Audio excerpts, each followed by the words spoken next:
Hola, bon dia. So we had another busy week, and this was the last week to prepare for our guests arriving. So it was very busy, and we made lots of progress. So enjoy the video.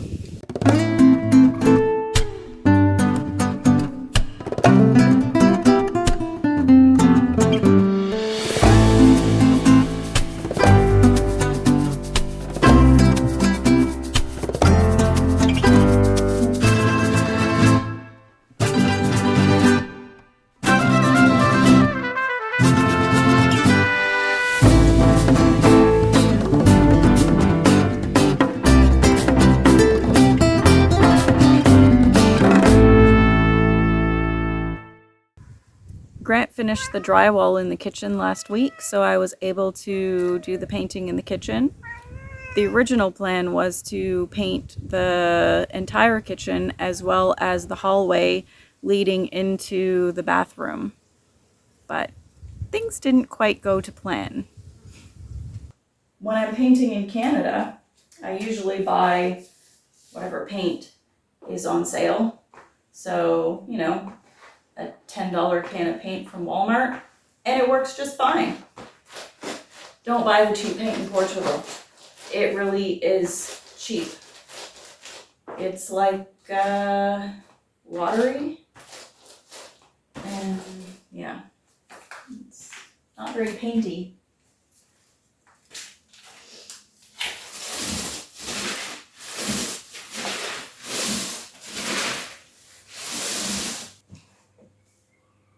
Cutting in? Yeah. So this paint darkens up quite a bit when it dries because it literally looked like the walls were wet yesterday, not painted. And today you can see that they are a little bit white. So I think the second and third coat will go a bit easier because you can see a little better where you've painted. You can see more of a difference, at least I think so. Not I'm not even wearing my glasses today, so. Not where I painted, where you've painted. Right, where I've painted. Because I am the painter.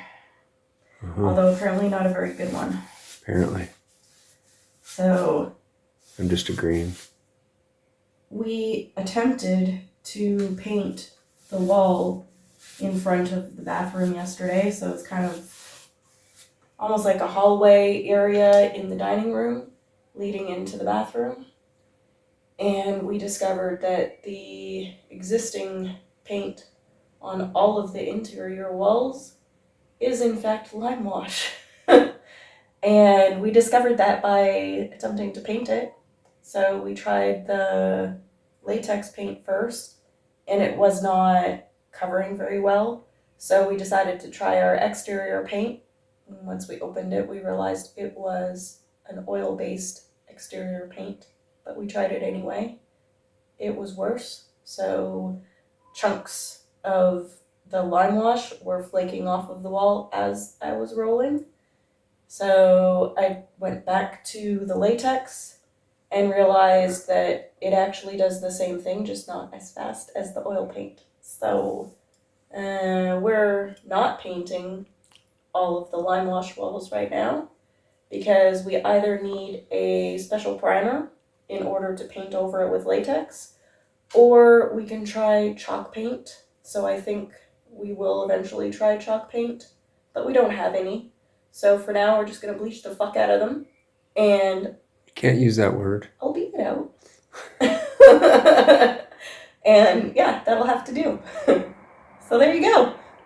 What not to do when painting over limewash. So this is what she was talking about. See all the yellow underneath? All this flaked off when we put the other paint on it. Well, not me, her. She's the painter. Although I can paint, she just won't let me. Yeah, laugh it up, funny bunny. One thing that I found interesting, the paint rollers are different here than they are in Canada. So the fuzzy part of the roller comes with these end caps on, and the handle part of the roller is just a rod with a nut on the end. So the ones in Canada are like almost like a metal spring that goes inside a hollow tube. And the other thing that's different is the handle screws on to the extension with, literally a screw, instead of the ones in Canada thread onto the handle of a broom. So instead of unscrewing it and screwing it back on for stuff like the top corner there, I'm just going to have the end flinging around all willy-nilly like.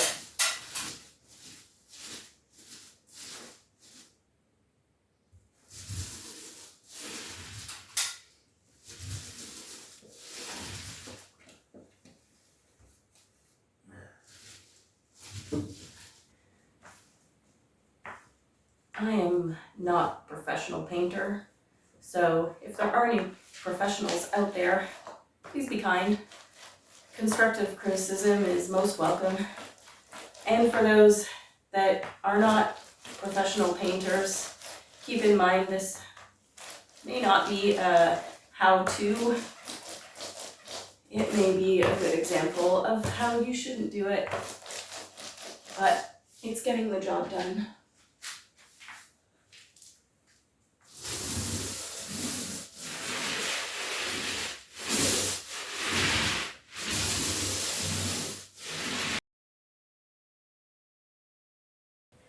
This is the addition and our new back door and our new kitchen window.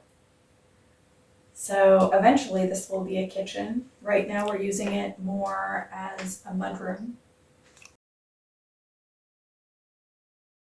We have finished the drywall and we have set up our temporary kitchen in the new kitchen area. Even just setting it up as a temporary kitchen in this space, it has made a huge difference.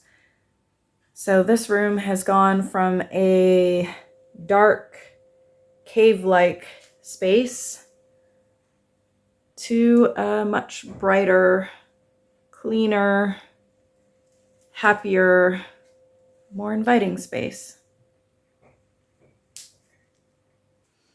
We finished the hardware for the bathroom door, so we finally have bathroom door installed. My next task is to mark the metal where it needs to be cut. So I've marked this one here so that it will line up with the wheels when we put the door onto the track for the barn door hardware, because we're making our own hardware. If you buy the style that I wanted at Leroy Merlin, it was 175 euros. I spent 45 euros on materials to make my own. I'm not as comfortable with using the angle grinder to cut metal though, so I'm marking everything for Grant to cut.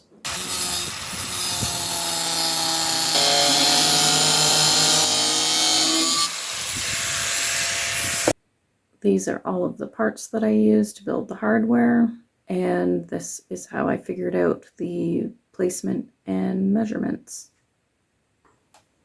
I have one of the brackets and wheels assembled for the barn door, so I'm going to show how to put this together. Get that to sit. So the first piece that I'm using is the part that used to be a hinge for a door, and Grant just cut the hinge portion off. We're going to use this part as the stop along the top of the bar so that the wheels don't just roll off the ends.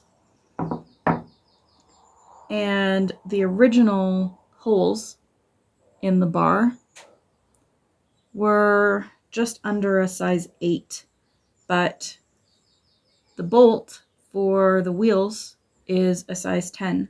So we did drill out the top hole on the bracket so that the bolt can fit through. And that's the first step. So we're going to put the bolt through the bar at the top. Next, we're going to take the spray painted wheel bearing and put it on the front side of the wheel. And we're going to put that onto the bolt next. So that sits right behind the bar. The back wheel bearing I didn't spray paint because it will not be visible. So that one goes just in behind the wheel, and it's secured with a nut. All right, so there is the second bracket for the door with the wheel attached. And you can see they are nice and smooth. So we are now ready to install these on the top of the door.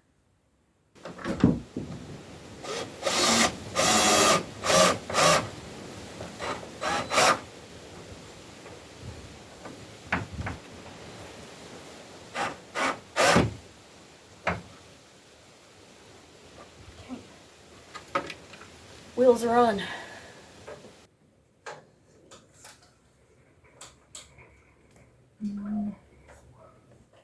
So your side needs to go down a bit. I'm right about there, wait. Okay, like that.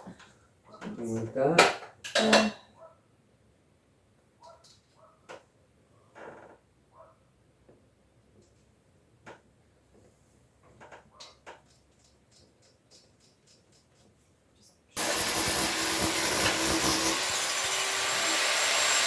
There you go. And it doesn't matter which way that goes.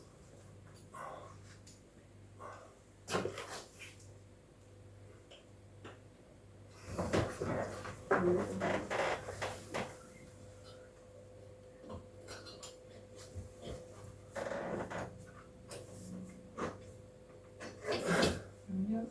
Good. You're on. Yep. Perfect. Yep. And then we need the next washer and bolt. Okay. So that is what the DIY barn door hardware looks like. We have the rail with the bushings, and we have the wheels on the door. So now we just need to hang the door on the rail.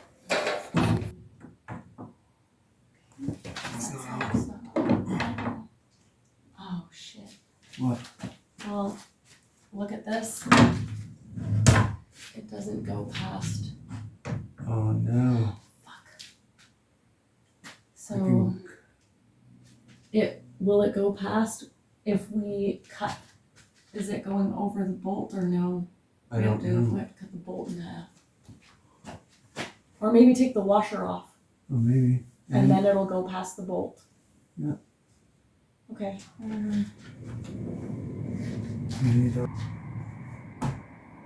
Nice. Okay. Good. Awesome. So is that where your stop is supposed to go? Because it's not going to work. Your stops can stop on the bolt. Yeah, that's fine. Because this one's not in the right spot, No. and then that one That one's would be probably too far. Over too far now. Yeah, Okay, it would be roger. perfectly right there. Yeah, that's but that stops it. Yeah, that's good. That's perfect, actually. Do you want to show the YouTubes what you found? Your old rusty handle for your barn door. In the dirt. I stepped on it. The next job is to try and clean this up. Get some of the rust off of it so I can spray paint it black like we did with the rest of the hardware for the barn door. And Grit is going to demonstrate our new bathroom door.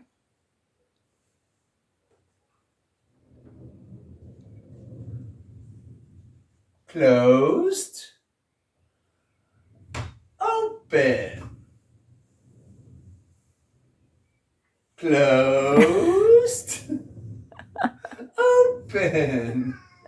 Wow. Even Drax says that's enough. There you go. Thank you. I finished the bed frame for the guest room. It's not pretty, but it is functional.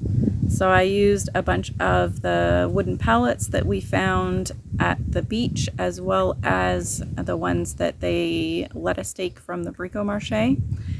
And I also used a few pieces of driftwood, and I used a couple pieces of the pine that we purchased from the sawmill. Those were just for the side rails because I didn't have long enough pieces from our scavenger hunts. But the bed frame is finished. I have all of the pallets or pallet pieces for the length of the bed frame are ready to attach together, and I've started cutting the 22 centimeter piece for the side. This is what we have so far for the bed frame, but you can see some of the pieces along the edge stick out a little bit further than others. So I've used my square at the top and drawn a line so that the edge will be straight.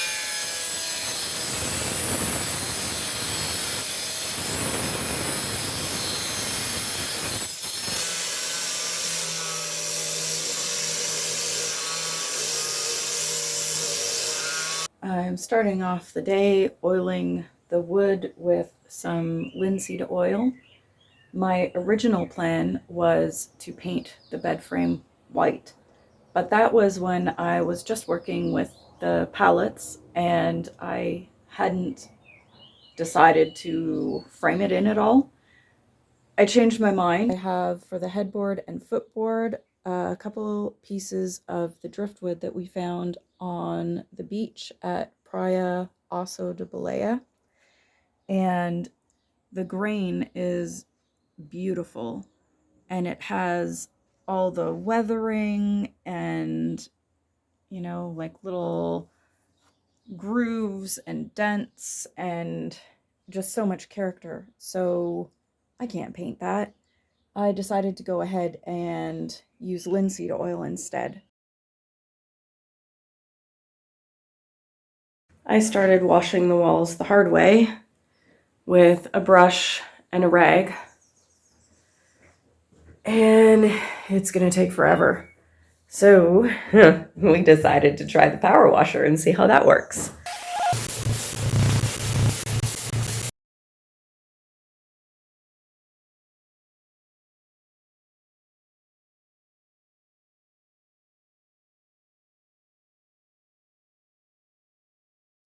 And just like that, our temporary kitchen is now the guest room.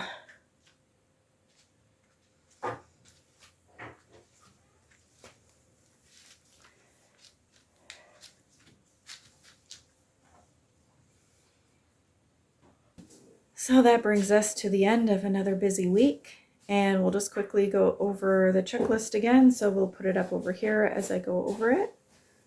So the barn door for the bathroom is complete, the hardware is complete, and it is installed. So that is all done. The kitchen, all of the drywall and insulation is installed, it's been mudded, and 2 coats of paint on the drywall. So that's mostly done for the painting. I'll do 1 more coat of paint once we finish parging the very top portion of the original wall, and then just do a final coat of paint over everything. And we did not get to the flooring for the kitchen. We ran out of time, so we decided to just move the temporary kitchen over to the new kitchen location and have the house ready for our guests. So we will do the flooring over the next few weeks. What else did we do? So all of the light fixtures have been replaced. We've removed 2 out of the 3 ceilings that we wanted to remove, and everything has been cleaned and prepared for our guests arriving. We finished making the bed frame for our guest room, and we have power washed the guest room and set everything up. So yeah, everything's pretty much ready to go. We should be comfortable and able to relax with our friends for the next week. Thanks for watching our video. Please give it a like. If you haven't done so already, please subscribe. Thank you very much for all of your support and comments, and we'll see you next week. Okay, bye!